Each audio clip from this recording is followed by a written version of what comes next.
बारामती आणि राहुरी पोटनिवडणुकीसाठी अर्ज मागे घेण्याचा आजचा शेवटचा दिवस। सुनेत्रा पवारांचा पुन्हा एकदा काँग्रेस प्रदेशाध्यक्षांना फोन। अखेरच्या दिवशी काँग्रेस काय भूमिका घेणार याकडे सर्वांचं लक्ष। राहुरी पोटनिवडणुकीसाठी शिवसेना आणि ठाकरेंच्या शिवसेनेचे पदाधिकारी अपक्ष रिंगणात। आज अर्ज मागे घेणार का याची उत्सुकता। वंचितच्या भूमिकेकडेही लक्ष। प्रकाश आंबेडकर आज राहुरीच्या दौऱ्यावर।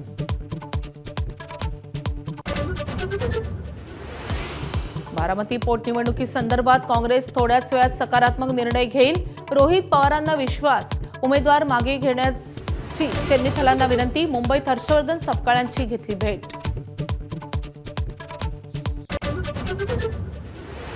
पार्थ पवार आज घेणार राज्यसभेच्या सदस्यत्वाची शपथ। सुनेत्रा पवार, प्रफुल्ल पटेल, सुनील तटकरे शपथविधीसाठी उपस्थित राहणार।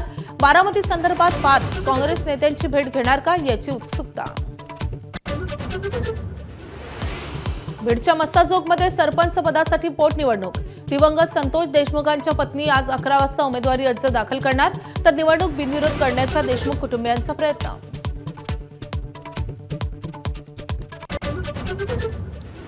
शस्त्रसंधीच्या पहिल्या दिवशी बट्ट्याबोळ। इस्रायलचे लेबनॉनवर हल्ले सुरूच। एकाच दिवशी 254 नागरिकांचा मृत्यू, 1165 जण जखमी।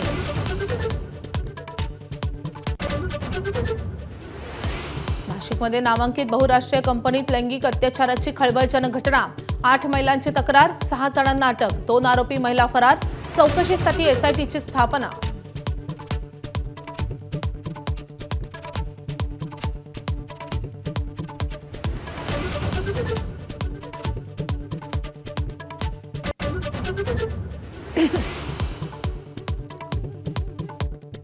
बारामती पोटनिवडणुकीसंदर्भात हालचालींना वेग आलाय। बारामती पोटनिवडणुकीसंदर्भात रोहित पवारांनी आज काँग्रेसचे प्रदेशाध्यक्ष हर्षवर्धन सपकाळ यांची काही वेळापूर्वीच भेट घेतली आहे। मुंबईतल्या सर्वोदय आश्रमात या दोघांची बंद दाराआड चर्चा झाली आहे। बारामती पोटनिवडणुकीसंदर्भात काँग्रेस थोड्याच वेळात सकारात्मक निर्णय घेईल असा रोहित पवारांना विश्वास वाटतोय। दुसरीकडे बारामतीतील काँग्रेसचे उमेदवार आकाश मोरे शरद पवारांची भेट घेणार आहेत। शरद पवारांनी पाठिंबा द्यावा अशी मागणी काँग्रेस उमेदवार करणार का याकडेही लक्ष लागलंय।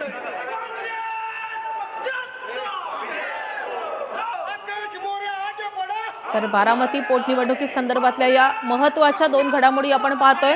रोहित पवारांनी मुंबईत हर्षवर्धन सपकाळ यांची भेट घेतलेली आहे आणि काँग्रेस सकारात्मक निर्णय घेईल असा विश्वास रोहित पवारांनी या भेटीनंतर व्यक्त केलाय। तर दुसरीकडे काँग्रेसचे उमेदवार आकाश मोरे आज शरद पवारांची भेट घेणार आहे। लोकसभा निवडणुकीच्या वेळी काँग्रेसनं आघाडीचा धर्मपाळ सुप्रिया सुळे यांना मदत केलेली होती आणि याच अनुषंगाने आता या निवडणुकीत पाठिंबा द्यावा अशी मागणी काँग्रेस शरद पवारांकडे करणार का हे पाहणं महत्त्वाचं असेल। दरम्यान हर्षवर्धन सपकाळांच्या भेटीनंतर रोहित पवारांनी नेमकी काय प्रतिक्रिया दिली आहे आपण पाहूयात। बराच वेळ चर्चा झाल्यानंतर काही वरिष्ठ लोकांशी सुद्धा सपकाळ साहेब त्या ठिकाणी तिथं बोललेले आहेत आणि मला विश्वास आहे शेवटी पक्ष वेगळा आहे, त्यांची ध्येय धोरणं थोडीशी वेगळी आहेत, प्रोसेस तिथं वेगळी आहे, पण पुढच्या काही तासांमध्ये सकारात्मक निर्णय हा काँग्रेसकडनं त्या ठिकाणी विड्रॉलचा घेतला जाईल असं मला वाटतं। काँग्रेसचं मत एवढंच होतं की काँग्रेस हा पक्ष सामान्य लोकांसाठी लढणारा पक्ष आहे आणि जर एवढा मोठा नेता महाराष्ट्रातला जर दुर्दैवी त्यांचा मृत्यू त्या ठिकाणी होतो आणि त्यांच्या बाबतीतला FIR या महाराष्ट्रात केला जात नसेल तर गरिबाचं काय, हा एक कुठेतरी संदेश काँग्रेस त्या ठिकाणी देते असं मला वाटतं। आणि दादांच्या बाबतीत तपास हा जलद गतीने व्हावा अशी इच्छा जशी सर्व इतर पक्षांची आमची आहे तशी काँग्रेसची सुद्धा तिथं आहे। काही दिवसांपूर्वी पार्थकडनं जी स्टेटमेंट गेली होती काँग्रेसच्या विरोधात ती तर चुकीचीच होती, पण पारच्या वतीने आणि पारचा भाऊ म्हणून मी दिलगिरी व्यक्त केलेली आहे काँग्रेसची आणि मग या माघार घेण्याचा निर्णय लवकरात लवकर घ्यावा अशी विनंती आणि ते घेतील असं सकारात्मक मला तरी वाटतं। शेवटी पक्षाचा त्यांचा निर्णय आहे। तर एकीकडे बारामती पोटनिवडणुकीचा अर्ज मागे घेण्याचा आजचा शेवटचा दिवस आहे। काँग्रेस उमेदवारी अर्ज मागे घेणार का याकडे सगळ्यांचं लक्ष आहे आणि त्यातच सुनेत्रा पवार आज दिल्लीत आहेत। दिल्लीतील संसद भवनात राज्यसभेचे खासदार म्हणून पार्थ पवार आज शपथ घेणार आहेत। या महत्त्वाच्या शपथविधी सोहळ्याला सुनेत्रा पवार उपस्थित राहणार आहेत। दरम्यान बारामती पोटनिवडणुकीच्या पार्श्वभूमीवर आज काँग्रेस नेत्यांची दिल्लीत भेट घेणार का हे देखील पाहणं महत्त्वाचं असेल. दरम्यान आजच्या शपथविधीसाठी राष्ट्रवादी काँग्रेसचे वरिष्ठ नेते प्रफुल्ल पटेल आणि सुनील तटकरेही दिल्लीत दाखल झालेत. तर पार्थ पवारांच्या राज्यसभा शपथविधीपूर्वी दिल्लीत बॅनरबाजी पाहायला मिळते. चौकात चौकात पार्थ पवारांचे स्वागत आणि अभिनंदन करणारे बॅनर्स लागलेत. राष्ट्रवादी काँग्रेसच्या युवक आघाडीकडून हे बॅनर्स लावण्यात आले.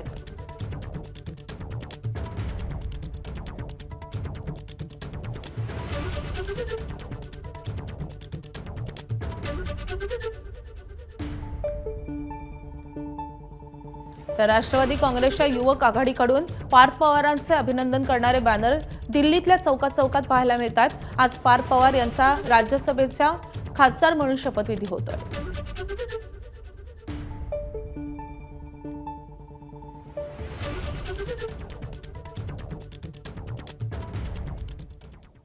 यानंतर बुलेटिनमध्ये आपण घेणार आहोत महत्त्वाच्या घडामोडींचा सुपरफास्ट आढावा. शस्त्रसंधीनंतरही इस्रायलचे लेबनॉनवरचे हल्ले सुरूच. लेबनॉनमधील टायर शहरातील लिटानी या नदीवरील पुलावर बॉम्ब हल्ला. हल्ल्यामुळे लेबनॉनमध्ये जीवित आणि मालमत्तेचं मोठं नुकसान. इस्रायलच्या लेबनॉनवरील हल्ल्यात 254 जणांचा मृत्यू तर 1165 जण जखमी. युद्धविराम जाहीर झाल्यानंतरही इस्रायलचे काल दिवसभर लेबनॉनवर जोरदार बॉम्ब हल्ले. इस्रायलच्या लेबनॉनवरील बॉम्ब हल्ल्याचा व्हिडिओ समोर. इस्रायलकडून बेरूतवर मोठा बॉम्ब हल्ला. एका कॅफेच्या नुकसानीचा व्हिडिओ समोर. अमेरिका इराण शस्त्रसंधीचा पहिल्याच दिवशी बोजवारा. अमेरिका इस्रायलकडून शस्त्रसंधीच्या 3 अटींचा भंग. इस्रायल लेबनॉनवर हल्ले करतच असल्याबद्दल इराणचा संताप. 3 अटींच्या उल्लंघनाचा इराणचा आरोप. लेबनॉन हा युद्धविरामाचा भाग नव्हताच. लेबनॉनवरील हल्ले थांबवण्याचं आश्वासन अमेरिकेनं दिलं नव्हतं आणि त्यामुळे चर्चेवेळी इराणनं गडबड केली तर त्याची मोठी किंमत मोजावी लागेल. अमेरिकेचे उपाध्यक्ष JD व्हान्स यांचा इशारा. पाकिस्तान विश्वासार्ह नाही. पाकच्या मध्यस्थीच्या भूमिकेबाबत इस्रायलच्या भारतातील राजदूतांचं वक्तव्य. आम्हाला हव्या असलेल्या परिणामासाठी अमेरिकेशी समन्वय महत्त्वाचा. भारतातील इस्रायलचे राजदूत रेऊवेन अझार यांचं विधान. कच्च्या तेलाचे भाव पुन्हा 4% वाढले. काल कच्च्या तेलाचे भाव हे $94.38 प्रति बॅरल होते. आज ते $96.90 वर पोहोचलेत. अमेरिकन क्रूड ऑइलही 4% वाढलंय. बारामती पोटनिवडणुकीसाठी उमेदवारी अर्ज मागे घेण्याचा आजचा शेवटचा दिवस. बारामतीत काँग्रेस माघार घेणार का याकडे लक्ष. पोटनिवडणूक बिनविरोध करण्याची विनंती सुनेत्रा पवार यांनी सरकारनं केलेली आहे. काँग्रेसनं अर्ज मागे न घेतल्यास ठाकरेंची शिवसेना कुणाला पाठिंबा देणार हे पाहणे महत्त्वाचं असेल. रोहित पवार आणि काँग्रेसचे प्रदेशाध्यक्ष हर्षवर्धन सपकाळांमध्ये चर्चा. मुंबईतल्या सर्वोदय आश्रमात दोघांची बंद दाराआड चर्चा. बारामती पोटनिवडणुकीच्या अनुषंगानं चर्चा होत असल्याची माहिती. पोटनिवडणुकीत अर्ज माघारीसाठी आजचा शेवटचा दिवस. पार्थ पवार आज दिल्लीतील संसद भवनात राज्यसभेचे खासदार म्हणून शपथ घेणार. राष्ट्रवादीचे वरिष्ठ नेते प्रफुल्ल पटेल, सुनील तटकरे आणि सुनेत्रा पवार उपस्थित राहणार. बीडच्या मस्साजोग सरपंच पदाची निवडणूक बिनविरोध करण्याचा देशमुख कुटुंबियांचा प्रयत्न. दिवंगत संतोष देशमुख यांच्या पत्नी अश्विनी देशमुख आज उमेदवारी अर्ज दाखल करणार. मात्र गेल्या निवडणुकीत संतोष देशमुखांच्या विरोधात निवडणूक लढवलेले स्वरूपानंद देशमुखांसह आणखी 2 ते 3 उमेदवार निवडणुकीच्या रिंगणात. महाराष्ट्र नवनिर्माण सेनेत लवकरच मोठे फेरबदल होण्याची शक्यता. स्थानिक पातळीवरील पदाधिकाऱ्यांच्या कामाचा आढावा सुरू. विभागाध्यक्ष, शाखाध्यक्षांच्या कामाचं मूल्यमापन सुरू. पक्षविस्तार, जनसंपर्क आणि आंदोलनातील सहभागाचा आढावा. ठाणे लोकसभा संपर्क प्रमुखपदी निवड झाल्यावर खासदार श्रीकांत शिंदे ॲक्शन मोडवर. पदाधिकारी, लोकप्रतिनिधींच्या मॅरेथॉन बैठकांचं आयोजन. संघटना वाढीसाठी कार्यकर्ते आणि पदाधिकारी यांनी ताकद वाढवावी यासाठी विचार मंथन. पिंपरी चिंचवड पालिकेत 52 कोटींचा भ्रष्टाचार. तर कॅफो प्रवीण जैन यांनी भ्रष्टाचार केल्याचा चेअरमन अभिषेक बारणे यांचा आरोप. अर्थसंकल्प सादर झाल्यानंतर पहिल्याच आठवड्यात अपहार करण्यात आल्याचे पुरावे बारणेंकडून सादर. कॅफोंवर गुन्हा दाखल होणार का याकडे लक्ष. मुंदो अशोक खरातला आज पुन्हा न्यायालयात हजर केले जाणार. दुसऱ्या गुन्ह्यात न्यायालयीन कोठडी सुनावल्यानंतर आज तिसऱ्या गुन्ह्याप्रकरणी कोर्टात हजर करणार. महिलांचं लैंगिक शोषण केल्याप्रकरणी खरातवर तिसरा गुन्हा दाखल. मुंदो खरातचा आणखी कारनामा उघड. अशोक खरात प्रकरणी 14वा गुन्हा सिन्नर पोलीस ठाण्यात दाखल. मिरगाव येथील जमीन खरेदी करून शेतकऱ्यांची लूट केल्याप्रकरणी अशोक खरात आणि त्याची पत्नी कल्पना विरोधात फसवणुकीचा गुन्हा दाखल. नाशिकमधील नामांकित कंपनीत धर्मांतराचा धक्कादायक प्रकार. धर्मांतरातील पीडित तरुणाचे फोटो झाले उघड. कंपनीत महिला अत्याचार, विनयभंगासह धर्मांतराचाही प्रकार झाल्याची माहिती. तरुणाला विशिष्ट पोशाख घालून धार्मिक चालीरीतींसाठी दबाव टाकल्याची तक्रार.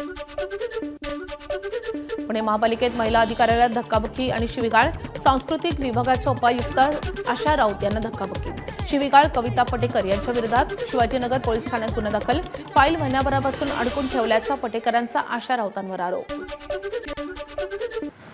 आणि या 200 रुपयामध्ये जेवढे काही पोटिसचे असतील, समजा 5 पोटिसचे आजूबाजूला असतील, तर 1000 रुपयामध्ये संपूर्ण मोजणी या शेतकऱ्याची होईल. त्यामुळं 10,000, 12,000, 15,000 पर्यंत ज्यांना खर्च लागत होता त्या शेतकऱ्यांना फक्त आता 1000 रुपयामध्ये 5 पोटिसचे असेल तर 200 प्रत्येकाचे 1000 रुपयेच लागतील. त्यामुळं जवळपास खूप मोठा एक भार शेतकऱ्यावरचा दूर झाला. आणि आता जमीन मोजणी सोपी झाली. सरकारने खाजगी भूकरमापकांनाही सुद्धा आता परवानगी दिली आहे. खाजगी भूकरमापक जिल्हाधिकारी आता नेमणार आहे. ते जे खाजगी भूकरमापकची मोजणी, हे आमचे भूकरमापक जे आहे गव्हर्नमेंटचे, ते त्याला सर्टिफाईड करतील. आणि राज्यामध्ये पुढच्या वर्ष दीड वर्ष वेळ लागेल. वर्ष दीड वर्षामध्ये आपलं राज्य 15 दिवसाच्या मोजणीवर येईल. आत्ता मोजणीला 60 दिवस लागतात. 15 दिवसात मोजणी झाली पाहिजे. मोजणीनंतरच खरेदी खत झालं पाहिजे. खरेदी खत झाल्यानंतर म्युटेशन झालं पाहिजे. जर आपण हे केलं तर स्पॉटवरची परिस्थिती आणि रजिस्ट्रीमध्ये त्या ठिकाणी आराजी असेल ती सारखी असेल. त्यामुळं वाद तयार होत नाही. कोर्टातले वाद मोठ्या प्रमाणात कमी होतील. यवतमाळ जिल्हा वन हक्क जागा संदर्भातला यवतमाळ जिल्ह्याचा प्रश्न आहे. महसूल विभागाच्या संबंधित कारेगाव नावाची एक वस्ती आहे आणि त्या ठिकाणी वन हक्क जागाचे लोकांनी अर्ज केले. मात्र ते अर्ज आदिवासी समाजाचे अर्ज असताना महसूल विभागाने त्यांना बिगर आदिवासीच्या निकषात बसवला आणि 3 पिढ्यापूर्वीचे त्यांना पुरावे मागत आहे. आणि आदिवासींना बिगर आदिवासीचे निकष लागू करून वन हक्क कायदा पायदळीत उडवला जातो. नाही, असं जर असेल तर मी तातडीनं बैठक घेईल. वन हक्क जो मंजूर करतं ती ग्रामस्तरीय वन हक्क समिती मंजूर करतं. आणि ग्रामस्तरीय वन हक्क समितीची आता फेररचना झालेल्या आहेत. मी त्या ग्रामहक्क वन समितीने केलेले जे काही दावे आहेत किंवा जे काही अर्ज त्यांनी मंजूर केले असतील त्याच अर्जाला जिल्हास्तरीय वन हक्क समिती मान्यता देणार आहे. त्यामुळे असं कुठं झालं असेल तर याचा फेर आढावा सरकार घेईल आणि यातनं त्या गरीब शेतकऱ्यांना, आदिवासी शेतकऱ्यांना न्याय मिळेल. अर्ज फेटाळल्यानंतर 60 दिवसाची अपीलाची मुदत मिळते, पण पोस्टाने 45 दिवस उलटल्यानंतर आता घरी महसूल विभागाने नाही, सरकार म्हणून लक्ष टाकू. जर काही असे अडचण तर विशेष बाबून मंजुरी देऊ. पण त्या आदिवासी शेतकऱ्यावर मात्र नुकसान होऊ देणार नाही किंवा त्यांचा कुठलाही हक्क जाणार नाही याची काळजी सरकार घेईल. सुनेत्र पवार यांनी पुन्हा एकदा हर्षवर्धन सपकाळांना फोन केला विड्रॉल करण्यासाठी. रोहित पवारांनी भेट घेतली सपकाळांची, बारामतीत विड्रॉल करावं. माझीही हर्षवर्धन सपकाळजींना विनंती आहे की त्यांनी काँग्रेसनी उमेदवारी परत घेतली पाहिजे. मी आधीही सांगितलं आहे की ही सीट जी आहे ही अजितदादांची सीट आहे. आणि दुर्घटना इतकी मोठी होती की अजूनही 14 कोटी महाराष्ट्र जनतेला त्याचं दुःख आहे, न विसरणारं आहे, कधीच न विसरणार दुःख आहे. आणि मग त्या बारामतीमध्ये प्रत्येक नागरिकाची मागणी आहे, जनतेची मागणी आहे, जनभावना आहे. तर काँग्रेसनी जनभावनेचा आदर केला पाहिजे आणि या राज्याचे संस्कार, संस्कृती काँग्रेसने टिकवली पाहिजे. कारण आपण अनेक पूर्वउदाहरणं अशी आहे, अशा दुर्घटनामध्ये आपण कधी निवडणुका लढत नाही, त्या अनोखोच करतो त्या परिवाराकरता. आणि आदरणीय सुनेत्राताई आमच्या वहिनी या खऱ्या अर्थाने आता अजितदादाची धुळा सांभाळण्यासाठी तयार झाल्या आहेत. त्यांना मदत केली पाहिजे. शरद पवार राज्यात नेहमीच अनेक राजकीय गोष्टींसाठी पुढाकार घेतात, मात्र हे राजकीय संस्कृती टिकवण्यासाठी यंदा त्यांचा एबीपी माझा, उघडा डोळे बघा नीट.